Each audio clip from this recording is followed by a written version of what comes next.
Most definitely, because you'll know that Cabinet has taken a decision over a year ago already that given the fact that a large proportion of people that would normally categorize as the poor in South Africa are people who utilize public transport. These are our bus services and minibus taxis. So therefore, by taking that decision to exempt them from paying, we have gone a long way to show that indeed we are a caring government that has realized that this responsibility of assisting government in funding our infrastructure could have a dire effect on those who are struggling to make ends meet. What about those struggling to buy food, Tiyani? This decision that Mr. Rikhotso, what about those struggling to buy food? Trucks transport our food from the harbours to the city. They will be having to pay these e-tolls.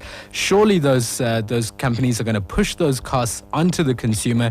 Isn't that going to affect the basic costs of food? What about food inflation? Well, each and every business that operates on the basis of knowing that there will be certain factors that may come along the way of their doing business, and taxation is one of those factors that people have to plan for. And we do hope that the kind of people that you are referring to, it's people who have obviously been involved in the business of transportation of food for quite some time. So in their overheads, they should have factored the issue of some of the taxes that are associated with using some of the infrastructure that we have on our road. These are pains of a growing economy. If we want to become the prosperous nation that we want to be, a nation that will be able to create jobs and be able to adequately intervene where there are social challenges, we'll need to fast-track the pace at which our economy is growing, introduce some of these new innovative ways of doing things, because indeed there are economic benefits to the upgrading of the road network in question. The very same trucks that you are referring to